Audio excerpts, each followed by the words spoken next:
नमस्कार दोस्तों, जेपी पाल भोजपुरी ऑफिशियल में आपका स्वागत है।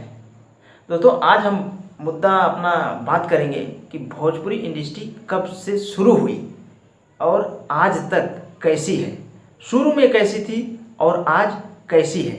ससुरा बड़ा पैसा वाला जब फिल्म आई भोजपुरी में, मनोज तिवारी जी की थी और एक्ट्रेस रानी चटर्जी थी। रानी चटर्जी जी पहली फिल्म मतलब वो कर रही थी मनोज तिवारी जी के साथ में। तो मनोज तिवारी तो इसके पहले सबसे पहले शुरू में तो मनोज तिवारी क्रिकेटर थे। उसके बाद में फिर बहुत स्ट्रगल करने के बाद में सिंगर बने। सिंगर मतलब अच्छे खासे एकदम पॉपुलर हो गए।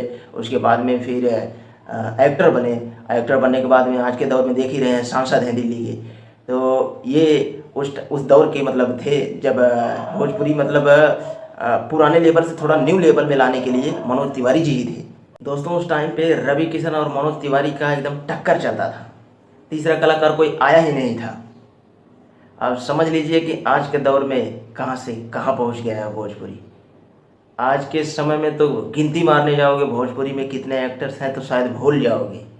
दोस्तों आप इतना समझिए कि बॉलीवुड के कुछ ही ऐसे सिंगर हैं कि जो भोजपुरी में सॉन्ग नहीं गाए हैं, यानी भोजपुरी फिल्मों में सॉन्ग नहीं गाए हैं।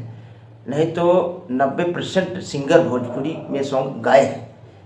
हर बॉलीवुड सिंगर की बात करता हूँ, श्रेया घोषाल से लेके उदित नारायण, लता मंगेशकर जी से लेके मतलब टोटल जितने भी लोग हैं सब लोग सॉन्ग गाए हैं भोजपुरी के फिल्मों में। सबसे गवाया गया है। क्यों? क्योंकि हमारा जो भोजपुरी है उसका लेवल ताकि ऊपर रहे, बढ़ता रहे, सबसे ज़्यादा ऊपर रहे। ये जो अदर फिल्में हैं यानी बॉलीवुड के बाद उसका ही नाम आए, इसलिए इसमें कितने भोजपुरी में कितने बॉलीवुड के एक्टरों से काम भी लिया गया है। काम बहुत लोग काम भी उसमें किए हैं। अमिताभ से लेके बहुत सारे लोग उसमें एक्टिंग किए हैं, काम किए हैं। ये जो भोजपुरी फिल्म थी या भोजपुरी सॉन्ग था किसी बॉलीवुड से कम नहीं था। क्योंकि बॉलीवुड का जो सिंगर मतलब गाना गाता था ना, वही भोजपुरी की फिल्मों में भी गाना गाता था। तो सोचिए कैसे कम हो सकता है। लेकिन वो क्या है, हिंदी भाषा है, वो 4 देशों में बोला जाता है। और यह भोजपुरी है केवल यूपी, बिहार, झारखंड 2-3 स्टेट्स में केवल बोला जाता है। अब 2-3 स्टेट्स के जो आदमी हैं वो जहाँ जहाँ रहेंगे वहाँ सुनेंगे उसको। दोस्तों मैं आज आपको ये बताना चाहूँगा कि पहले के जैसे तो भोजपुरी आज नहीं रह गई है। पहले गाना कैसे चलते थे ज़रा देखो।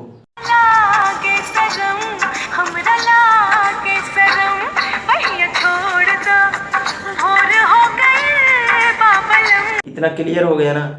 आगे देखो। दोस्तों बात इतने पे ही नहीं ख़त्म होती है, आगे देखो क्या हो रहा है। ये देखो।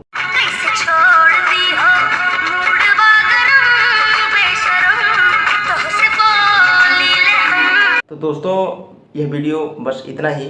अब मिलते हैं फिर अगले वीडियो में। आपको क्या जानना है ज़रा कमेंट्स करना, तो हम वो जानकारियाँ ढूंढ के ज़रूर फिर से अपलोड करेंगे वीडियो बना के।